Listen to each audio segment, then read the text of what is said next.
Good afternoon. I call to order the informal meeting of the plenary to hear a briefing by the Special Envoy of the Secretary General on Myanmar. As announced in my letter on May 19th, 2026, this briefing is convened pursuant to Resolution 80/221 entitled Situation of Human Rights of Rohingya Muslims and Other Minorities in Myanmar of December 18th, 2025. I would like to welcome Ms. Julie Bishop, Special Envoy of the Secretary General on Myanmar. Thank you so much for joining and having this briefing today. I kindly remind delegation that there will be an opportunity for interventions after the briefing. I will now make a statement as the President of the General Assembly.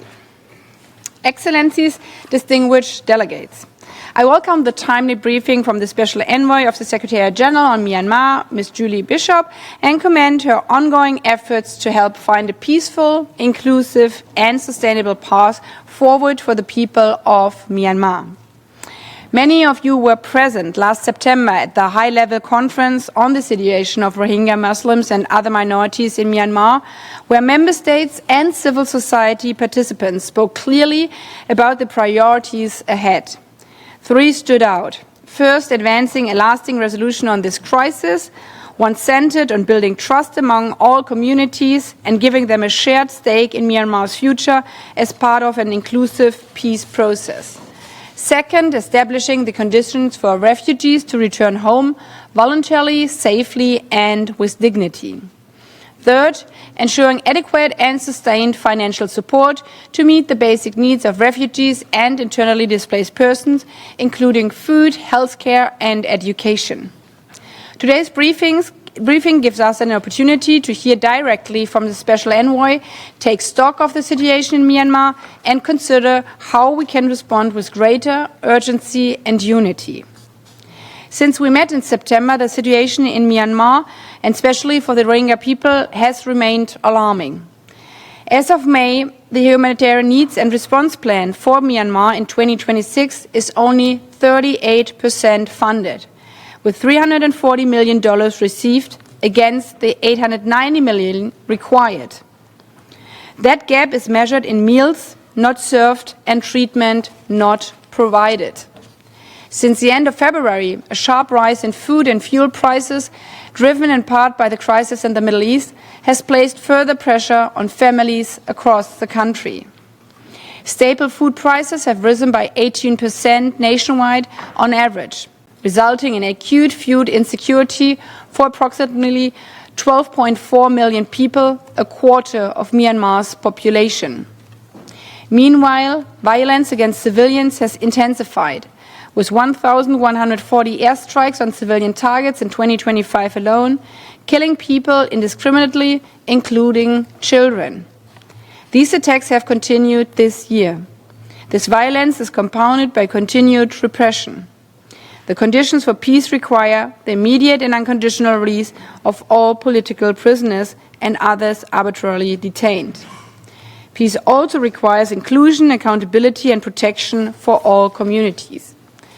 Myanmar's future cannot be built with Rohingya and other minorities continue to face discrimination, exclusion, displacement, and insecurity. Their rights, dignity, and place in Myanmar's future must be recognized as part of any sustainable solution. We cannot allow a 9th year of Rohingya crisis to pass without change. Many children know nothing than displacement.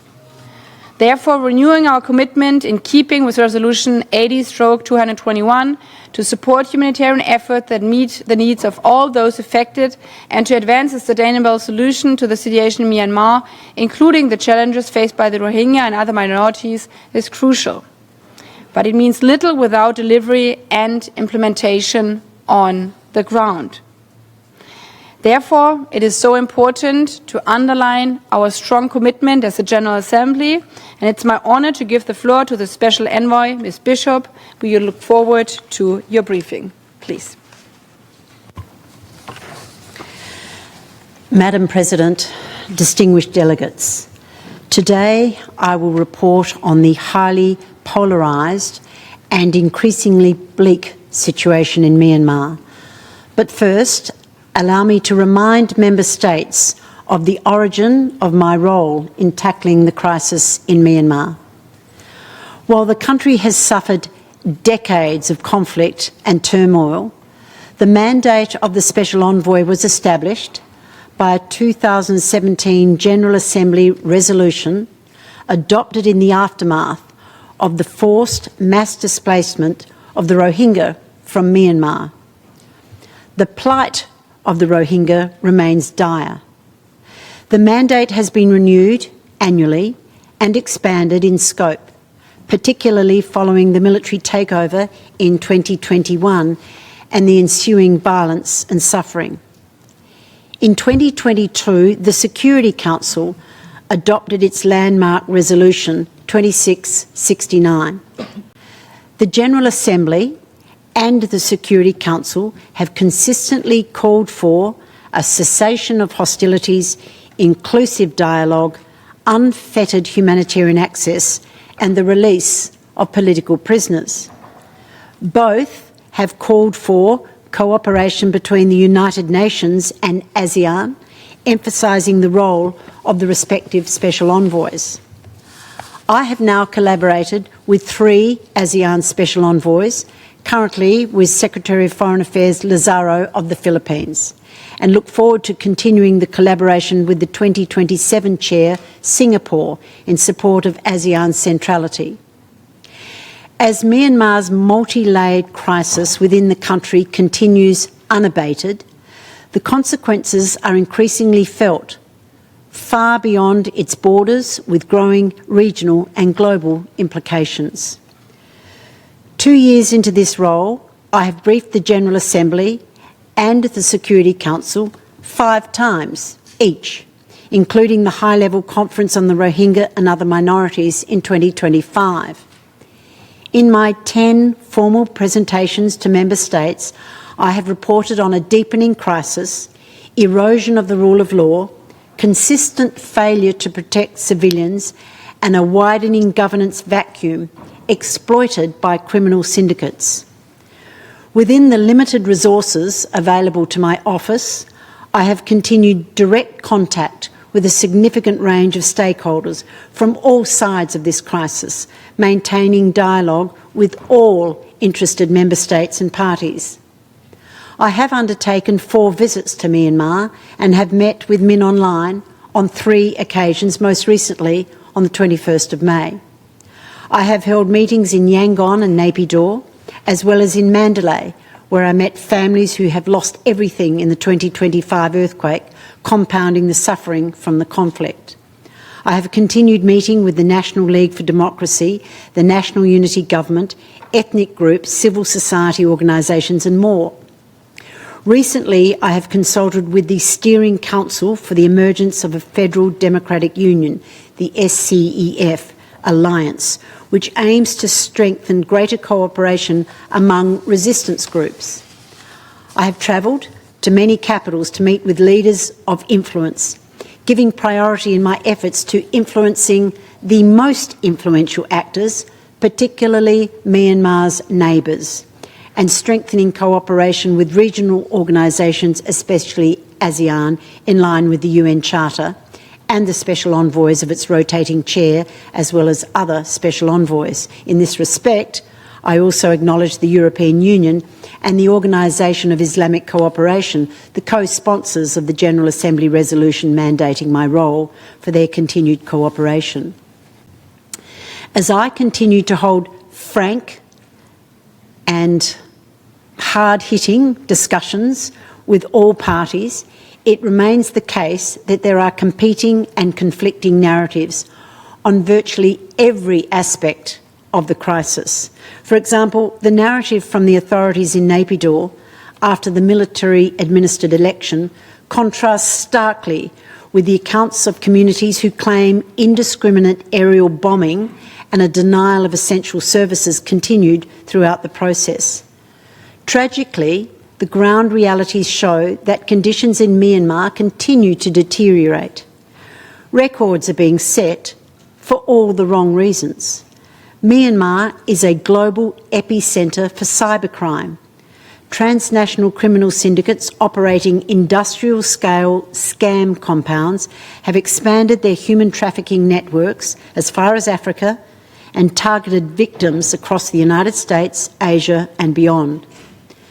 The country is now a global supplier of methamphetamine and opium.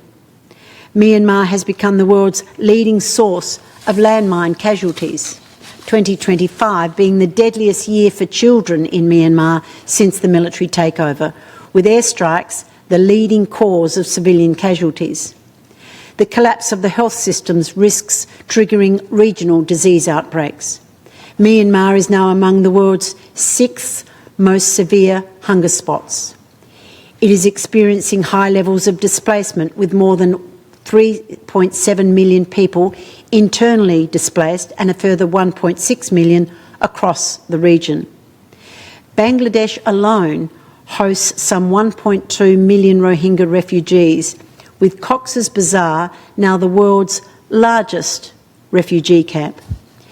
These measures of human suffering alone should compel us to take action to prevent further deterioration. Some have claimed that the holding of an election would represent a new chapter. It would turn the page on the events triggered by the 2021 takeover. Last October, I referred Member States to the military's plans to hold general elections in 3 phases. Polling concluded in January 2026, with the Union's Solidarity Development Party, the USDP, the political wing of the military, securing a predictable landslide victory. Combined with the 25% of seats reserved for military appointees under the 2008 Constitution, the military's role in the life of the people of Myanmar has been further entrenched.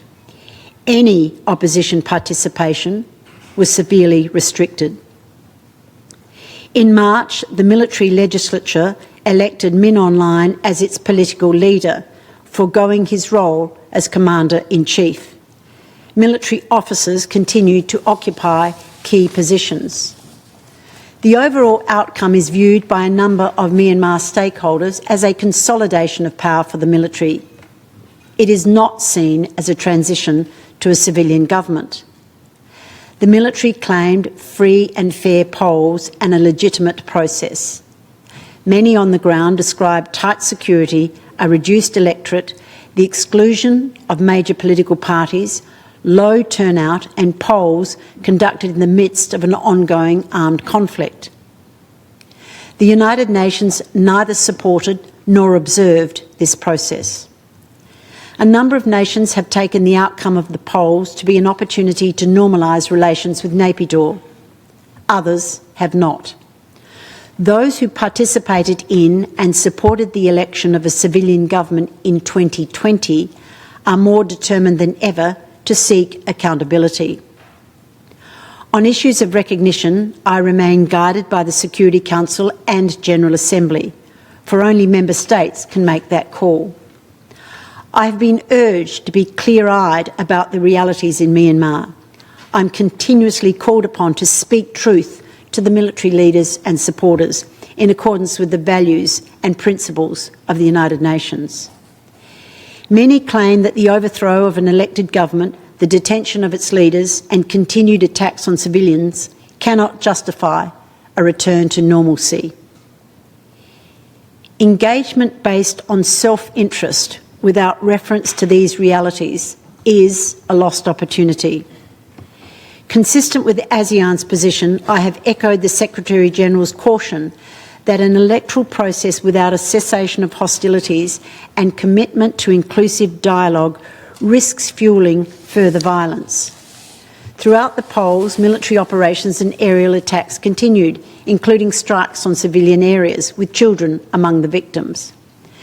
Villages are facing pressure from different armed actors, including forced labour and recruitment, extortion at checkpoints, and restrictions on movement and on the delivery of essential humanitarian support. The Secretary-General has condemned all forms of violence and has called on all parties to exercise maximum restraint, protect civilians and civilian infrastructure, and uphold their obligations under international human rights law and humanitarian law. I must report that neither these calls nor those of the General Assembly and Security Council have been heeded, in fact, have been ignored. Of growing concern is the situation facing young people. In our discussions, I am told that conscription by both the Myanmar military and resistance forces is increasing. Young people are fleeing, attempting perilous journeys, including by sea, becoming vulnerable to trafficking, exploitation, and the illicit economies driven by the drug trade and scam operations. Education opportunities are limited. Women's groups also report deepening risks, including conflict-related sexual violence.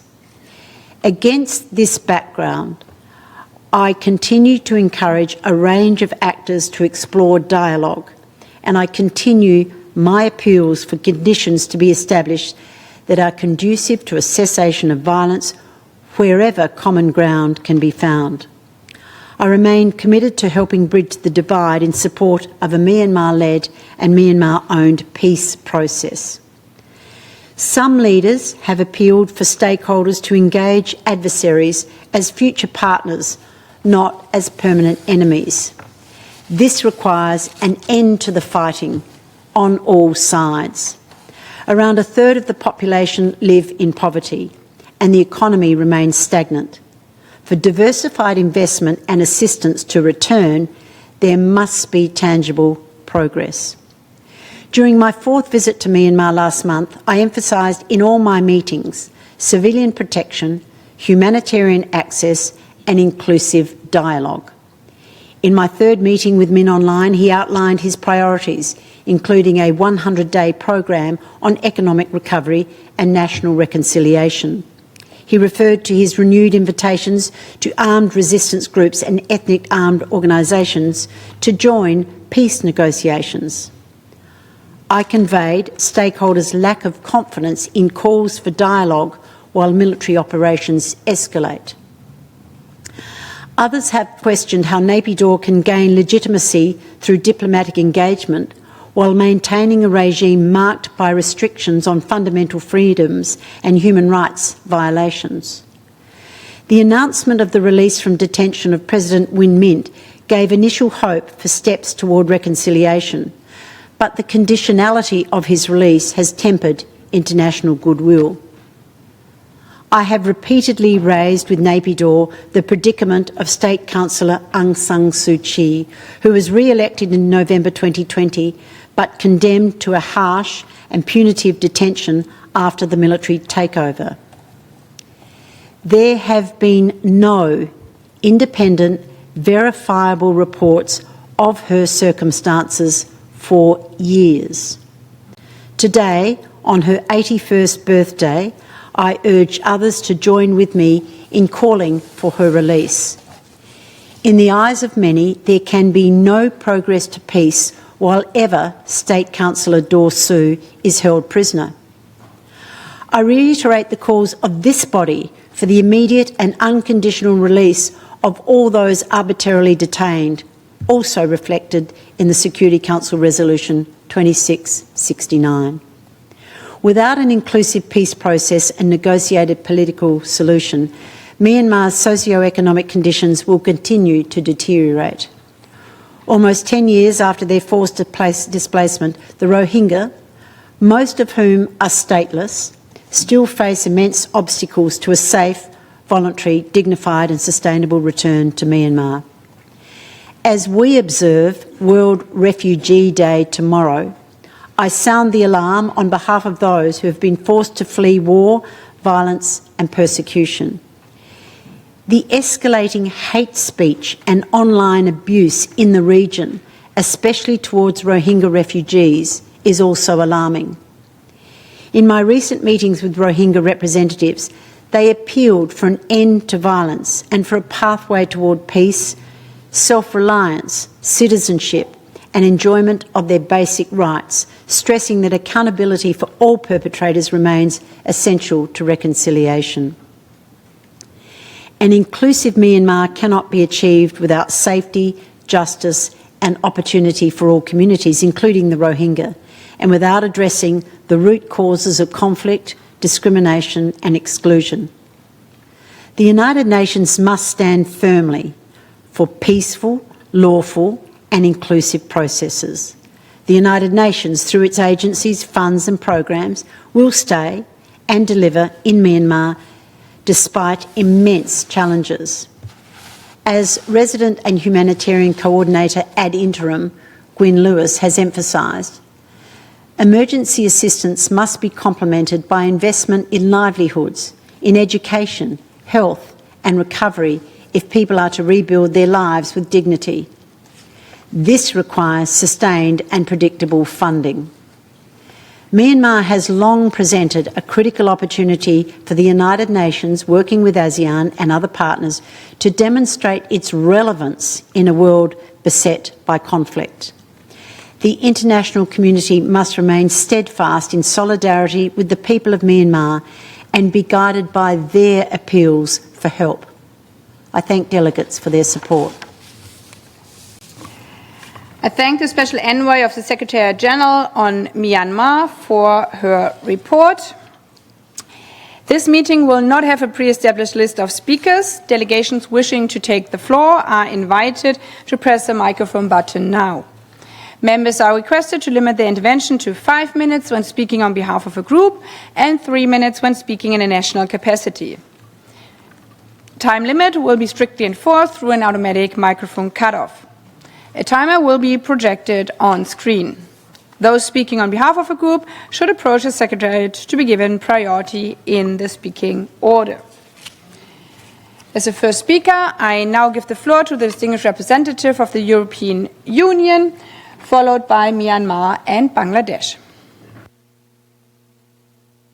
Thank you, Madam President, Madam Special Envoy. I have the honor to speak on behalf of the European Union and its member states.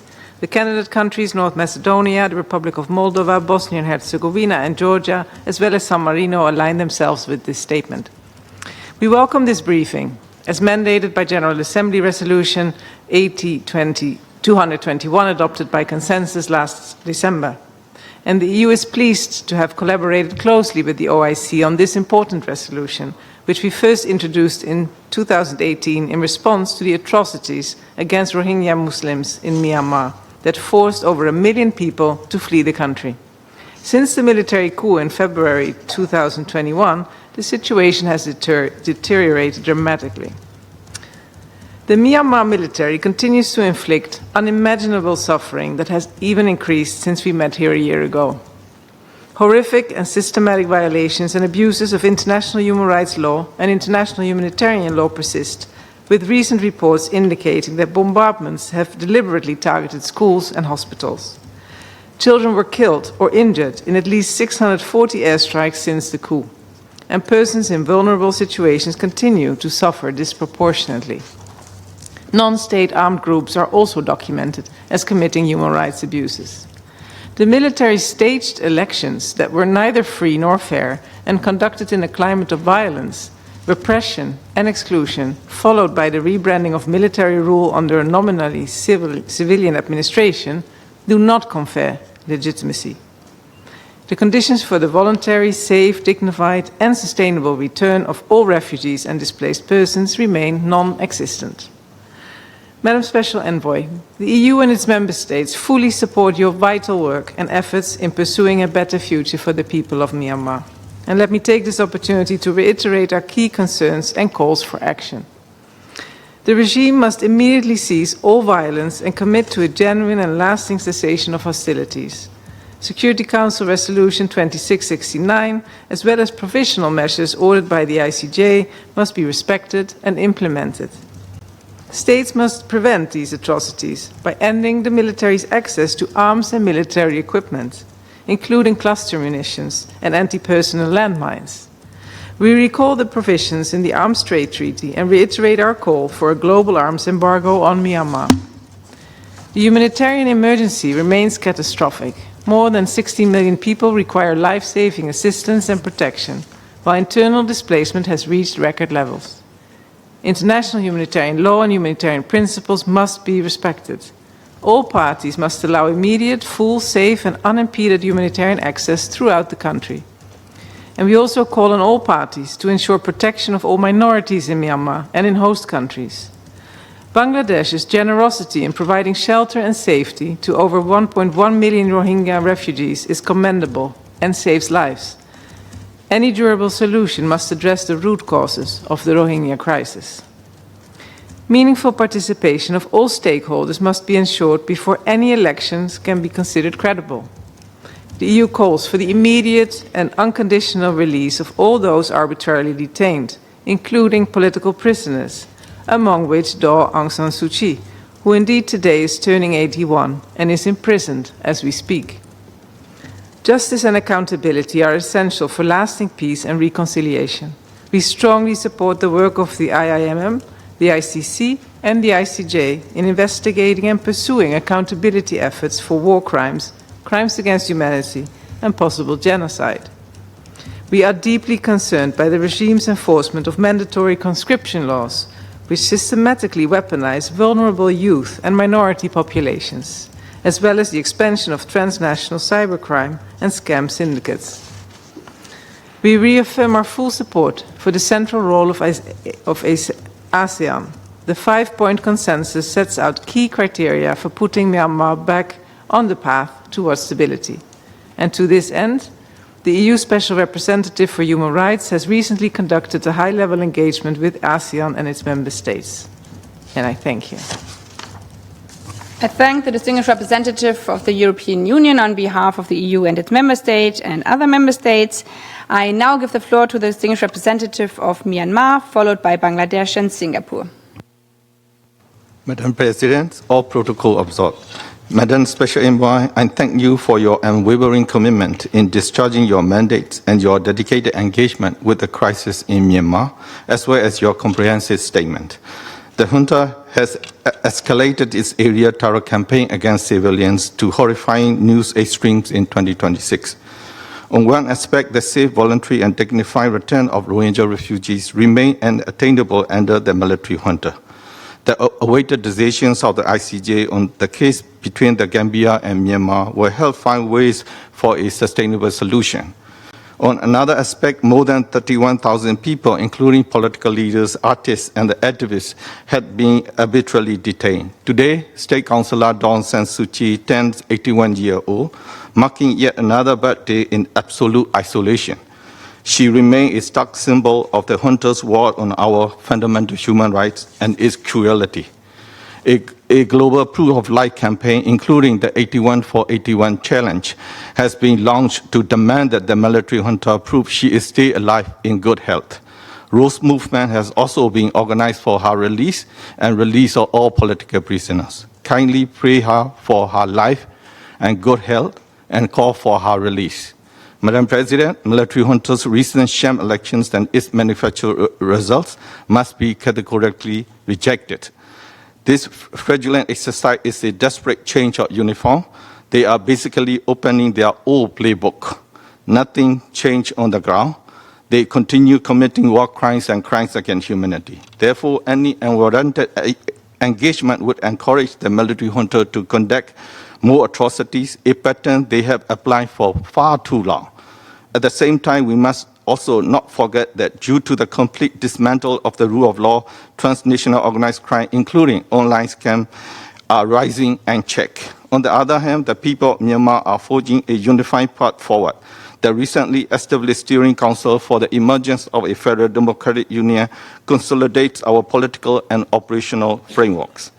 I wish to stress that the Security Council, the General Assembly, and the international community, including ASEAN, must discharge their mandates in a decisive, coordinated manner and implement the respective decision effectively and comprehensively, putting an end to the military impunity, restoring the rule of law, and establishing an inclusive democracy that guarantees the rights of all people in Myanmar will serve as a lasting solution. The people of Myanmar are making the ultimate efforts for a peaceful, just, democratic nation. We ask the Assembly and the Security Council to match their courage with immediate and enforceable action. I thank you. The full portion will be available at the e-delegate. Thank you. I thank the distinguished representative of Myanmar. I now give the floor to the distinguished representative of Bangladesh. Thank you, Madam President. At the outset, I thank the Special Envoy for the comprehensive briefing on her recent visit to Myanmar, which provided valuable insights into the current situation in that country. As a country directly affected because of the systematic genocidal violence against the Rohingya community and their forcible expulsion under persecution, Bangladesh would like to make the following points. Rohingya crisis originated in the Rakhine state of Myanmar, and its solution lies in Myanmar. For about a decade, Bangladesh has been bearing the onerous responsibility of hosting about 1.2 million Rohingyas and is sharing its limited resources for its sustenance. The protracted nature of the crisis has caused huge social, economic, security, and environmental impacts on Bangladesh. Now, with funding cuts, the crisis is posing serious challenges for continuation of humanitarian programs. Madam President, finding a durable solution to this long-standing crisis remains one of Bangladesh's top priorities. We would like to request the Special Envoy to continue to keeping the Member States regularly informed of our ongoing engagements and the future plans on Myanmar as mandated by the General Assembly. Last year, during the Rohingya conference in the High-Level Week, we heard directly from the Rohingyas who made it clear that they wanted to return to their own country. Their long-term stay is not viable for Bangladesh and not desirable by them either. We therefore urge the international community and key regional actors, including the ASEAN, to sustain its support and pressure on Myanmar for an early repatriation of the Rohingyas to Myanmar, where they belong. Thank you, Madam President. Je remercie le distingué représentant du Bangladesh. I thank the distinguished representative of Bangladesh. I now give the floor to the distinguished representative of Singapore. Thank you, Mr. President. Singapore thanks Special Envoy Julie Bishop for her briefing and reaffirms our full support for her mandate and efforts to engage all stakeholders towards a resolution to the situation in Myanmar. More than 5 years since the conflict, the situation in Myanmar remains unstable and complex. Hostilities are unabated, civilians continue to bear the heaviest cost, and the humanitarian crisis, compounded by last year's devastating earthquake, has only deepened. This is not a crisis that the international community can allow to recede from view. Singapore's position remains guided by the 5-point consensus, or 5PC. We urge all parties to swiftly and fully implement the 5PC, which is ASEAN's agreed framework for addressing the situation in Myanmar. The principles remain unchanged: a genuine cessation of hostilities, safe and unimpeded humanitarian access regardless of territorial control, and the creation of conditions conducive to inclusive dialogue. We are realistic about the challenges. Progress on implementing the 5PC remain limited, and the conditions necessary to achieve an inclusive political resolution have yet to emerge. Some steps have been taken, but there is much more to be done. But limited progress is not a reason to disengage. The UN has an indispensable role to play, together with ASEAN. The UN must press for the cessation of hostilities, sustain attention on the protection and humanitarian needs of civilians, and keep every channel open for dialogue. We are concerned that amid competing global crises, Myanmar risks slipping off the international agenda. It must not. Sustained UN engagement, including through the General Assembly, is not merely a matter of principle, but as the Special Envoy has alluded to, a test of this organization's relevance. Singapore will continue to do our part within ASEAN and here at the UN. We reiterate our support for the efforts of Special Envoy Julie Bishop, as well as ASEAN Chair the Philippines, including Special Envoy Her Excellency Teresa Lazaro, in engaging all stakeholders and leading ASEAN's response towards a lasting and peaceful resolution in Myanmar. Thank you. Je remercie la distinguée représentante de Singapour. I thank the distinguished representative of Singapore. I give the floor to the distinguished representative of Japan. Thank you, Mr. President. Thank you for convening this important meeting. Japan would like to express its appreciation to Special Envoy Julie Bishop for her comprehensive briefing. We highly value her sustained engagement with all relevant actors and her unwavering commitment to working closely with member states, particularly in the region. Japan remains deeply concerned that more than 5 years after the coup, the situation in Myanmar continues to deteriorate. We are particularly troubled by the continued loss of innocent lives, including those of women and children, as a result of violence, including airstrikes against civilian facilities such as hospitals and schools. The government of Japan believes that in order to improve the situation in Myanmar, it is essential to achieve meaningful political progress, including the cessation of violence such as airstrikes, the release of detainees, including Aung San Suu Kyi, and sincere dialogue among all parties concerned, as well as further efforts aimed at improving the lives of the people. In this context, guided by its consistent policy of standing by the people of Myanmar in times of hardship, Japan has provided approximately $230 million in humanitarian assistance through international organizations and NGOs since the coup. Japan will continue to provide humanitarian assistance and support aimed at improving people's livelihood in a manner that directly benefit the people of Myanmar. Regarding Rohingya Muslims, Japan highly commends Bangladesh for generously hosting and continuously supporting approximately 1.2 million displaced persons from Myanmar. In March this year, Japan announced assistance totaling approximately $17.5 million through international organizations and NGOs, including support for host communities. In order to improve the situation in Myanmar, it is crucial for the international community to work in a coordinated and united manner.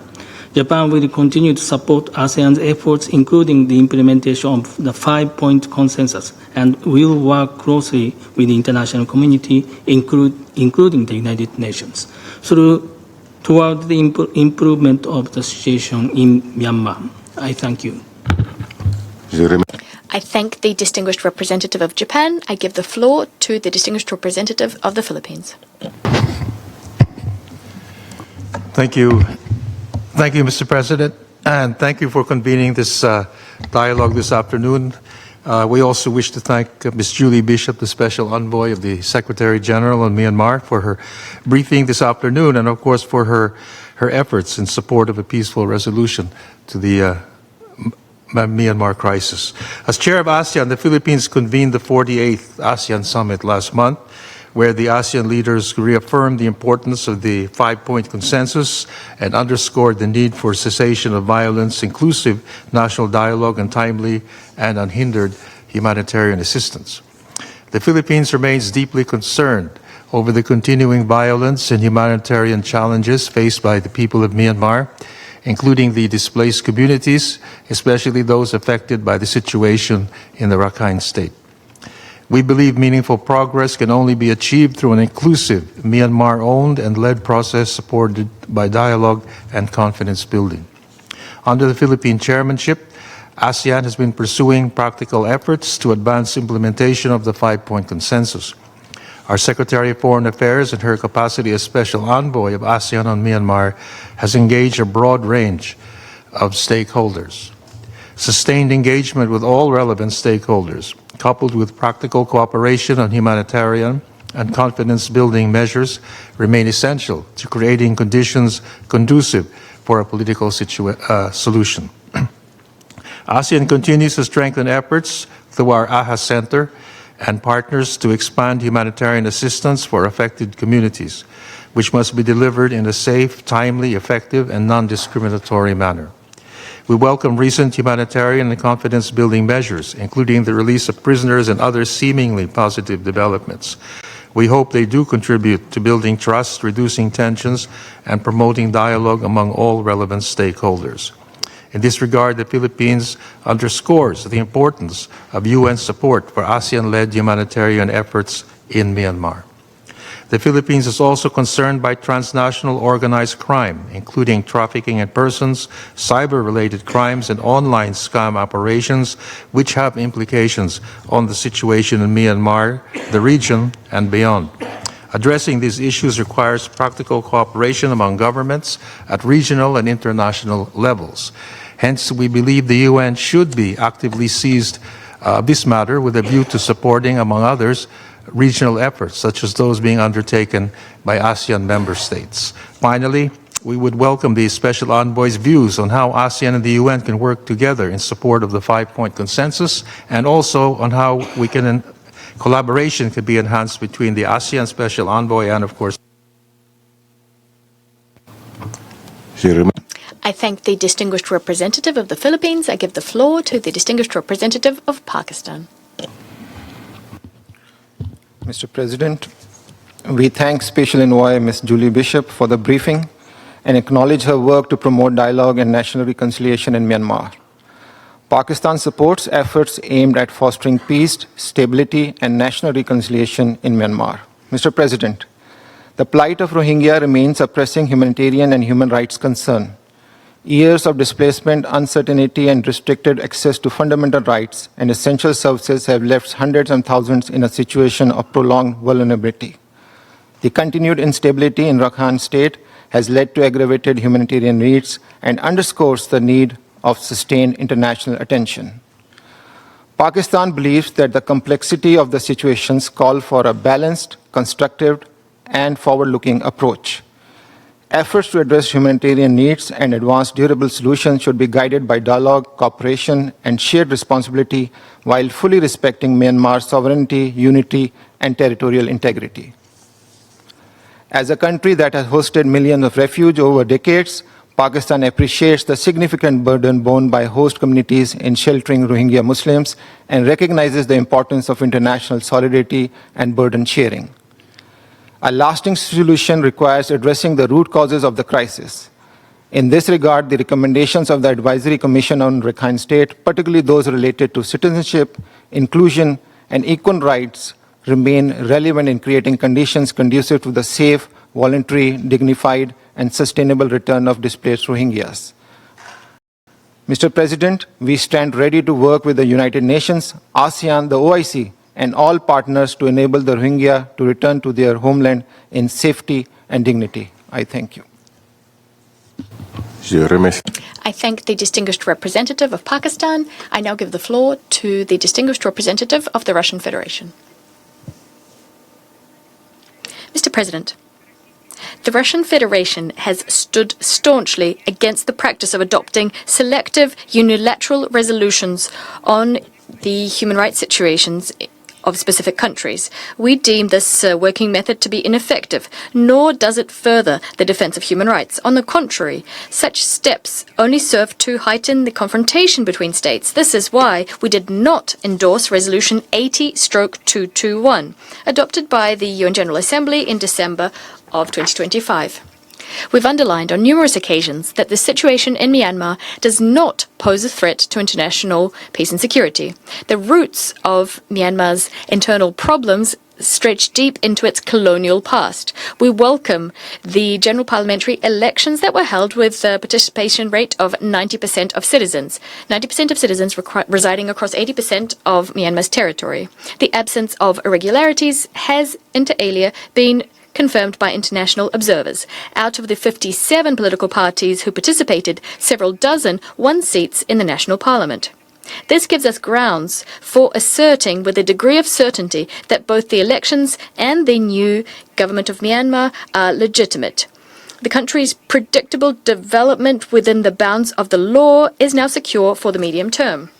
We draw your attention to Naypyidaw's efforts to resume dialogue with armed ethnic groups, as well as to intensify the constitutional reform process. We welcome the amnesty of over 25,000 people, including the former president, Win Myint, as well as the transfer to house arrest of the former state councillor Aung San Suu Kyi. The members of the opposition of the so-called People's Defence Force who voluntarily laid down their arms have been exempted from criminal prosecution, nor are any disciplinary measures being imposed on former members of the so-called civil disobedience movement. We note the greater government control in the northeast of the country, where a series of state institutions have resumed their activities. The authorities' efforts to counter transnational crime, to shut down cybercrime centres, as well as labs producing drugs, deserve our attention.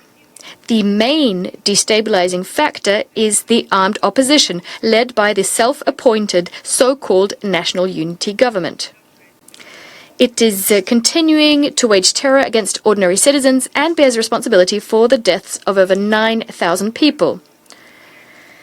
Financial and logistical support from abroad to this organisation does nothing but fuel terrorist activity.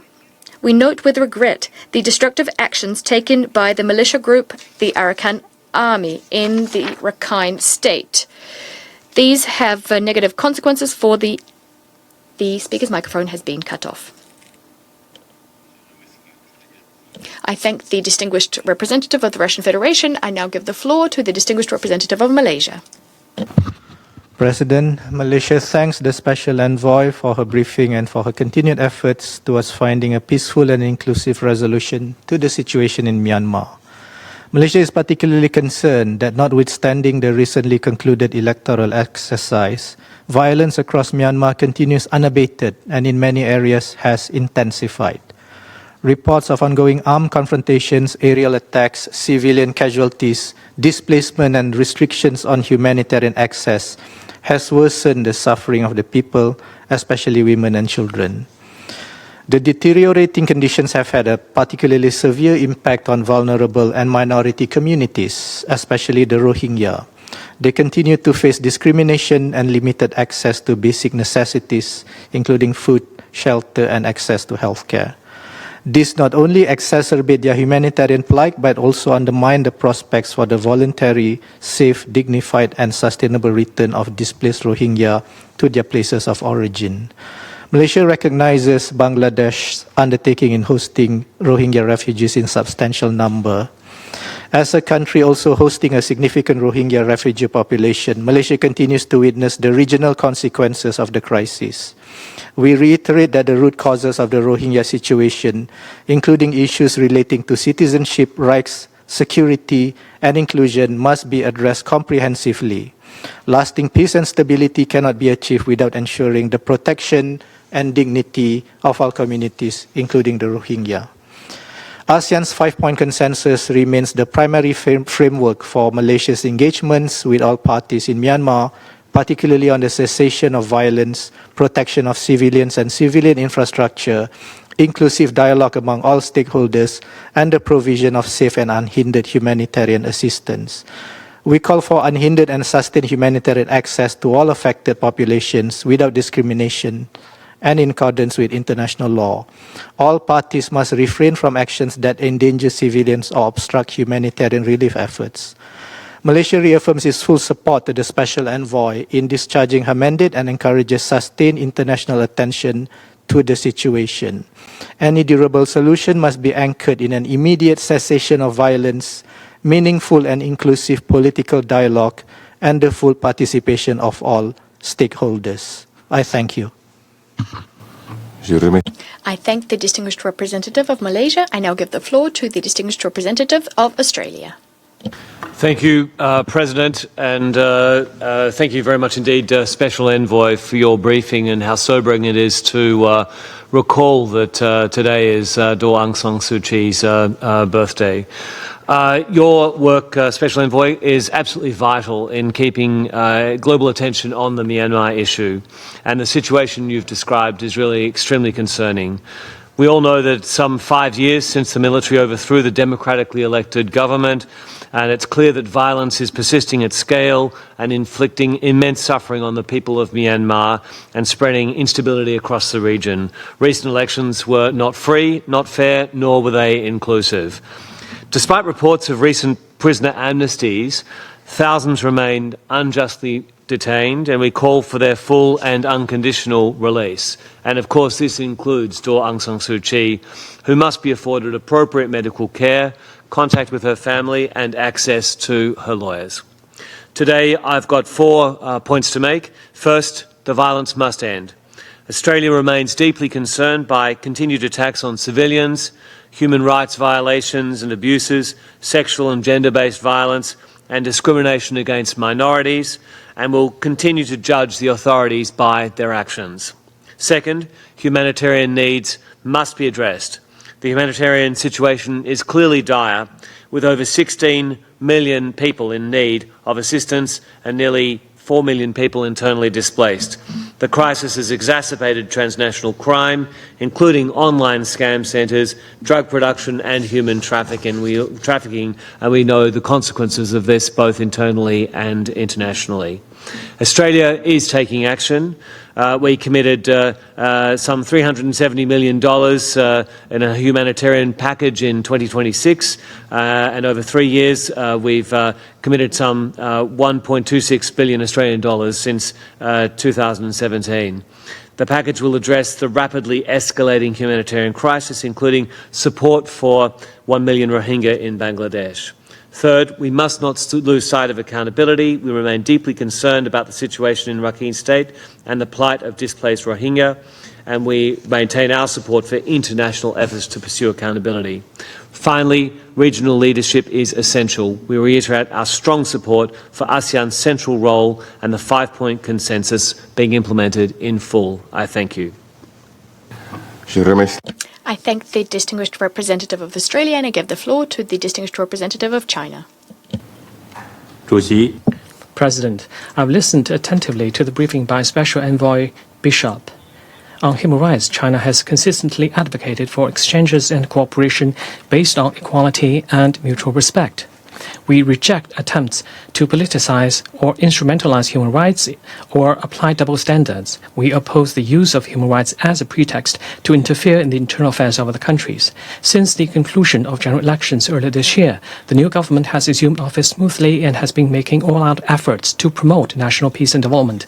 As a friendly neighbor, China firmly supports Myanmar in pursuing a development path that accords with its national conditions and enjoys the support of its people, safeguarding its national sovereignty, security, territorial integrity, and national dignity, and achieving peace and stability, national reconciliation, social harmony, as well as lasting stability.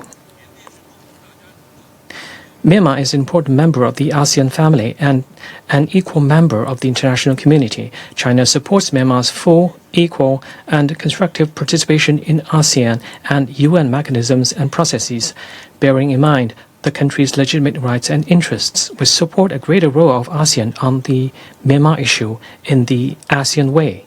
The international community should work in concert with ASEAN and regional countries, strengthen constructive engagement with Myanmar, and foster a conducive environment to maintain the current positive momentum. China hopes that Special Envoy Bishop will continue to play a constructive role in this regard.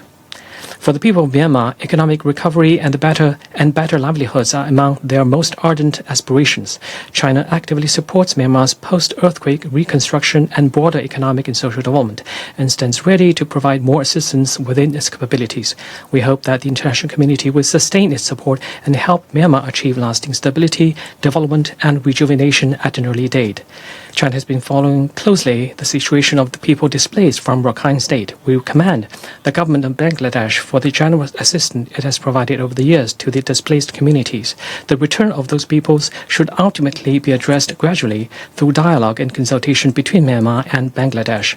China has played an active role throughout this process, delivering multiple shipments of humanitarian aid to both sides and facilitating important consensus on several issues. The international community should exercise similar patience, support stronger engagement between the two countries, and facilitate repatriation by creating favorable conditions and a conducive environment. Thank you, President. I thank the distinguished representative of the People's Republic of China. I now give the floor to the distinguished representative of the United Kingdom. Thank you, President, and thank you, Special Envoy Julie Bishop, for your sobering briefing, including details of your latest visit to Naypyidaw. Colleagues, the United Kingdom remains deeply concerned by the continued and deepening violence across Myanmar. Today, on the 81st birthday of Aung San Suu Kyi, her detention is a sad reminder of all those imprisoned during the ongoing fight for democratic rights. As you have described, the military campaign of violence against civilians is relentless. This includes escalating airstrikes, the destruction of homes, schools, places of worship and medical facilities, as well as forced conscription, arbitrary detention and restrictions on humanitarian access. This is unacceptable and only puts a stable future further out of reach. 16.2 million people, including 5 million children, require life-saving assistance and protection. And yet, access restrictions continue to limit delivery, increasing the risk of food insecurity and exacerbating risks to vulnerable communities, including the Rohingya. Colleagues, let me be clear, there could be no credible path to peace whilst violence continues, political prisoners remain detained, and inclusive dialogue is absent. Reports of Aung San Suu Kyi's purported transfer to house arrest falls far short of the full and unconditional release called by the international community. In this context, we believe it is critical for all of us to predicate any engagement with the military authorities on demonstrable commitment to delivery of the 5-point consensus. Without this, there is a real risk that our shared priorities, ending violence, unrestricted humanitarian access, and advancement of genuinely inclusive dialogue will continue to be disregarded by the military. They will take what we offer in the hope of progress without feeling the pressure to change their approach. As penholder in the Security Council, the United Kingdom remains committed to keeping Myanmar on the international agenda and working together with the UN, ASEAN and other partners towards our shared goal of a stable, peaceful and democratic Myanmar. Thank you. I thank the distinguished representative of the United Kingdom, and I give the floor to the distinguished representative of Norway. Thank you very much, President, and thank you very much, Special Envoy, for your important update and for your good offices. Norway shares your concern about the continued multidimensional crisis in Myanmar. And following the military-organized elections, we have yet to see clear actions aimed at reducing violence against civilians or fostering a more inclusive political process. The human toll of this conflict, including for women and children, and the regression in development and human rights, is frankly devastating. And as you pointed out, this crisis also reflects the region, threatening stability and development. So, President, we reiterate our call on all actors to do everything they can to put an end to the violations and abuses and chart a different trajectory. In line with UN Security Council Resolution 2669 and ASEAN's 5-point consensus, we urge all conflict parties to respect their obligations under international humanitarian law. We call for safe, rapid and unimpeded humanitarian access and encourage others to join the funding efforts. We continue to support efforts to promote genuine, constructive and inclusive dialogue, including of women and youth. These are necessary steps to address root causes and identify possible paths towards more inclusive and sustainable solutions. Regional actors hold leverage and have a key role to play. We welcome continued collaboration between yourself and the ASEAN Special Envoys, and we encourage the international community to maintain strong support for your efforts, Special Envoy. And if I may ask a question, where do you see areas of common interest where the international community could focus their engagement on Myanmar? Thank you. I thank the distinguished representative of Norway, and I give the floor to the distinguished representative of Latvia. Mr. President, Madam Special Envoy, Latvia aligns itself is the statement delivered by the European Union.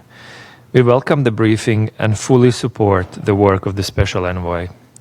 At the outset, Latvia wished to acknowledge and commend the generosity of Bangladesh for hosting over 1 million Rohingya refugees. Mr. President, our goal is clear: the voluntary, safe, dignified, and sustainable return of refugees and internally displaced persons to their homes. To create the conditions for achieving this goal, Latvia, as a member of the Security Council, calls for the full implementation of the Council's Resolution 2669, which includes an immediate end to violence, full and unhindered humanitarian access, the protections of civilians under international humanitarian law, and the full, equal and meaningful participation of women in peace processes. Credible reports indicate widespread violations of international human rights and humanitarian law. It must be underlined that international humanitarian law demands that hospitals, schools, and places of worship are not targeted. It calls for concrete measures to mitigate harm to civilians. It also mandates full, safe, and unimpeded humanitarian access. These are not suggestions, they are obligations. In this regard, we commend the work of the independent investigative mechanism for Myanmar, the International Court of Justice, and the International Criminal Court in advancing justice and accountability. We wish to emphasize the inclusion of women in peace-building processes. Women and girls have suffered immensely in this conflict, as they do in all conflicts, yet they are also powerful agents of change. We call for women's leadership in all negotiations. Mr. President, if the violence stops and humanitarian access is granted, food supply chains can stabilize, health services can resume, and children can return to learning. These are the foundational conditions for achieving our shared goal: the voluntary, safe, dignified, and sustainable return of refugees and internally displaced persons to their homes. I thank you. I thank the distinguished representative of Latvia. I give the floor to the distinguished representative of Indonesia. Thank you, Mr. President. I would like to commend Special Envoy Bishop for her comprehensive update, as well as the continued efforts on this pertinent issue and her close coordination with ASEAN. Indonesia remains deeply concerned about the ongoing conflict and the worsening humanitarian situations. We reiterate the urgent need to halt all violence against civilians and civilian infrastructure. On the situations of the Rohingya, we underscore the importance of safe, dignified, and voluntary repatriations of all forcibly displaced persons, guided by the preliminary needs assessment. We call on all parties to cease hostilities and exercise maximum restraint to create conditions conducive to an inclusive national dialogue. Indonesia reaffirms its commitment to advancing the ASEAN's 5-point consensus as the framework for a peaceful, durable, Myanmar-owned and Myanmar-led solutions. We further urge all relevant parties to guarantee safe, transparent, inclusive, and non-discriminatory humanitarian access. We encourage sustained international financial support for these essential efforts. Indonesia takes note of the recent release of prisoners and calls for more constructive steps toward fostering inclusive political dialogue. We stress the importance of engaging all stakeholders to maintain open channels of communications, including on matters related to the Rohingya. Indonesia will continue to play an active and constructive role and stands ready to extend any assistance to ensure the cessation of violence and inclusive national dialogue. I thank you, Mr. President. I thank the distinguished representative of Indonesia. I give the floor to the distinguished representative of India.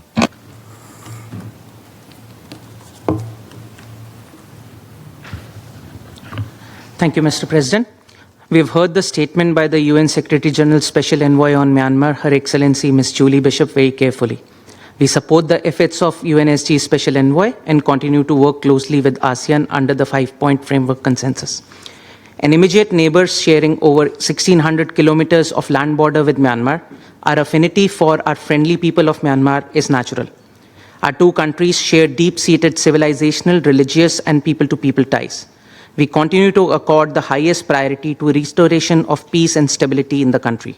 India remains committed to supporting Myanmar's transition towards inclusive and federal democracy and continues to underline that the solution has to be Myanmar-led and Myanmar-owned. We note the deteriorating humanitarian and security situation in Myanmar and have consistently called for immediate cessation of violence, release of political detainees, provision of humanitarian assistance, and return to normalcy. We remain concerned over the impact of this situation along our shared border in the form of influx of thousands of persons into our northeastern states, as well as the increase in transnational narcotic crimes, cyber crimes, and human trafficking. Myanmar President Min Aung Hlaing had recently visited India. It was an opportunity for the Indian leadership to impress upon him the importance of these concerns, as well as have a discussion on security-related issues, border management, development assistance, trade and commerce, and fostering people-to-people exchanges. India's Prime Minister conveyed support for Myanmar-led efforts towards achieving peace, stability, national reconciliation, and social development. We also offered continued assistance and cooperation based on mutual respect and friendly relations between the two countries. The ongoing fighting has led to more than 80,000 Myanmar nationals taking shelter in India. India will stay steadfast in prioritizing people-centric initiatives as a neighbor and development partner of Myanmar. We encourage the international community to work together to support the people of Myanmar and facilitate a return to peace. I thank you. I thank the distinguished representative of India and I give the floor to la parole au distingué représentant du Vietnam. I give the floor to the distinguished representative of Vietnam. Mr. President, I thank you for convening this meeting and thank Special Envoy Julie Bishop for her briefing. We commend her efforts and steadfast commitment to addressing the crisis in Myanmar.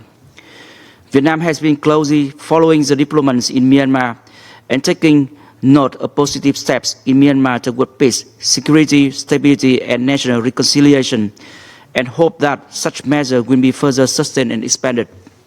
At the same time, we reiterate our call for the full and effective implementation of the ASEAN 5-point consensus. We urge all parties concerned to exercise maximum restraints and all forms of violence, protect civilian and civilian infrastructure, and engage in meaningful dialogue toward resolution that reflects the will and interests of the people of Myanmar. Dialogue, not confrontation, remains the only viable path to a peaceful, comprehensive, and sustainable solution. Humanitarian assistance must reach all those in need safely, timely, and without discrimination. We support the continued role of the AHA Center and coordination with relevant UN agencies and humanitarian actors on the ground. The situation in Rakhine State remains of serious concern. It is vital to provide life-saving assistance to vulnerable groups, including internally displaced persons, and to promote conditions conducive to safe, voluntary, dignified, and sustainable returns. We commend the Philippines as ASEAN Chair and the ASEAN Chair's Special Envoy for advancing ASEAN's engagement. Vietnam supports close coordination between ASEAN and the UN, including between their respective special envoys, while respecting Myanmar's sovereignty, independence, territorial integrity, and national unity. Vietnam reaffirms its strong commitment to contribute to peace and stability in Southeast Asia, including in Myanmar. I thank you. I thank the distinguished representative of Vietnam. I give the floor to the distinguished representative of Liechtenstein. Thank you, President, and we thank the Special Envoy for her briefing.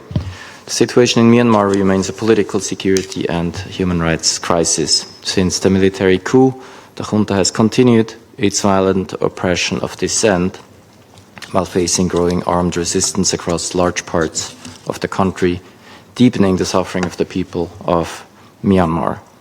The conflict has exacted a catastrophic humanitarian toll, with millions displaced and in need of assistance. Liechtenstein does not recognize the junta's attempt to hold so-called elections beginning late last year, intended to create a pretext for legitimacy and crafted in a way that prevented the free exercise of democracy. We encourage all of Myanmar's partners not to recognize the elections nor its claimed results. We welcome the recent release of President Win Myint as called for in Resolution 75/287. Note the reported while unverified easing of restrictions on State Councillor Aung San Suu Kyi. These developments are encouraging, but they do not change the need for an inclusive political solution in accordance with the will of the people of Myanmar. Since the Security Council adopted its Resolution 2669 in 2022, implementation has been lacking and the situation has continued to deteriorate. Further Council action, including on the ending of arms transfers as called for by the General Assembly, has been constrained by divisions among permanent members and the threat of vetoes, which is a call also on the General Assembly consider taking action of its own again. Mr. President, impunity for serious international crimes has fueled further violence. The Security Council should refer the situation in Myanmar to the ICC, which has an active, while only partial, investigation, and support compliance with the provisional measures ordered by the International Court of Justice. We also fully support the ongoing work of the independent investigative mechanism for Myanmar. Mr. President, we reiterate calls to respect the results of the 2020 elections and the state of emergency, release all arbitrarily detained persons, uphold human rights, and restore a democratic transition. I thank you. I thank the distinguished representative of Liechtenstein. I give the floor to the distinguished representative of the United States. Thank you, Special Envoy Bishop, for your insightful briefing. As you noted, the situation in Myanmar remains extremely concerning. Conflict between the military regime and opposition forces have destabilized the country and displaced over 3 million people. That includes Rohingya and other minorities who have been victims of repression and violence. The United States will make substantial contributions to support the needs of refugees from Myanmar. Of the $3.8 billion the United States will contribute to OCHA's pooled funds, $300 million will help meet needs in Bangladesh, and $140 million will help meet those in Myanmar. The crisis has also exacerbated transnational crime, including narcotics production, scam centers, and human trafficking, which threaten the safety and security of the United States and the world. We call for tangible measures, including a de-escalation of violence and the release of unjustly detained political prisoners, as steps towards genuine dialogue between all parties and affected groups. The United States remains committed to supporting path of peace and stability for the people of Myanmar. Thank you. I thank the distinguished representative of the United States of America, and I give the floor to the distinguished representative of Switzerland. Thank you, Special Envoy, for your briefing and your commitment. Switzerland remains deeply concerned about the ongoing conflict, the worsening humanitarian situation, and the persistent violations of human rights and international humanitarian law committed by all parties. Attacks on civilian infrastructure, restrictions on humanitarian access, as well as arbitrary arrests and arbitrary detentions disproportionately affect ethnic and religious minorities, particularly the Rohingya. While we take note of recent measures that have led to the release of some detainees, much remains to be done. Switzerland reiterates its call for the immediate and unconditional release of all persons arbitrarily deprived of their liberty and for an end to practices that undermine fundamental freedoms. Confidence-building measures should help create an environment in which all people in Myanmar can participate meaningfully in their country's future. In this regard, Switzerland emphasizes the importance of an inclusive political process involving all stakeholders, including women, youth, and ethnic minorities. Any political process, including elections, must comply with international law, ease tensions, and contribute to a peaceful and lasting solution to the crisis. We're also concerned about the scale of humanitarian needs in the country. All parties must ensure rapid, safe, and unimpeded humanitarian access and respect their obligations under international humanitarian law. Switzerland reiterates that lasting peace also requires accountability. We reaffirm our support for international efforts in this regard, notably the work of the Independent Investigative Mechanism for Myanmar, and underscore the importance of ensuring justice for victims and survivors. Finally, we call on the international community to continue paying attention to the plight of the Rohingya and other minorities. Nearly a year after the high-level conference, follow-up efforts remain limited. Discussions must lead to concrete improvements for the affected communities, particularly through the meaningful participation of Rohingya representatives. We reaffirm the importance of dialogue and complementarity between the ASEAN Special Envoy for Myanmar and the United Nations Secretary-General's Special Envoy. Madam Special Envoy, I'd also like to put a question. How does your office intend to maintain the momentum of the high-level conference and promote an inclusive political process that addresses the concerns of all communities in Myanmar, including the Rohingya? Thank you.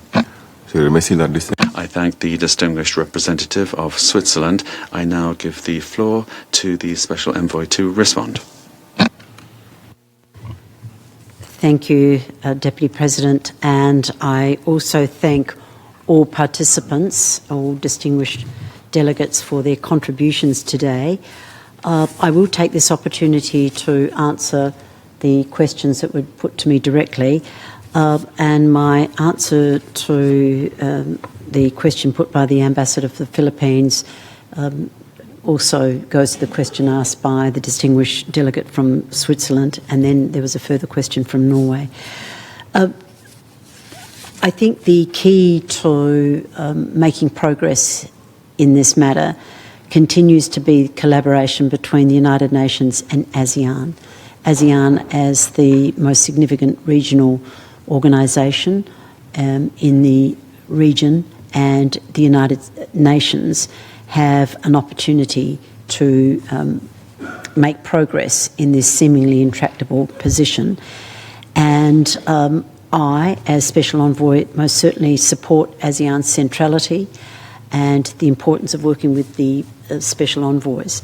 I have worked closely, as I mentioned, with 3 ASEAN Special Envoys, and the collaboration has included a joint engagement with Myanmar stakeholders. In fact, we had a very successful joint discussion with women's groups who feel that their voices are not often heard, and also our joint briefings to the Security Council, and they have been, I think, timely and well received. I will continue my ongoing discussions with Foreign Minister Lazaro on strengthening cooperation, and I hope to visit the Special Envoy in Manila soon. I am also looking forward to working with Singapore in 2027. It's my belief that the joint collaboration of ASEAN and the United Nations sends a very powerful message to all those who are continuing the conflict, and there is virtually universal support for the 5-point consensus plan, and that likewise sends a powerful message. So I intend to continue to work closely with the ASEAN Special Envoys. As far as the questions from the distinguished representative of Norway, there are areas of common interest, and virtually all nations recognise the following.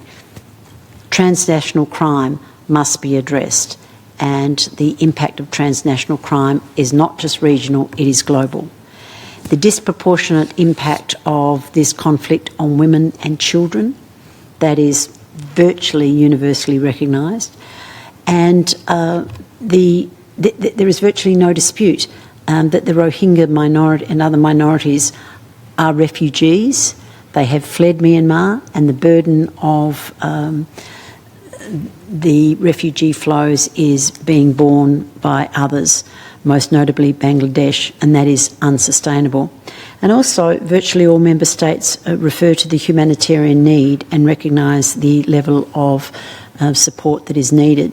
So these are areas where we have a common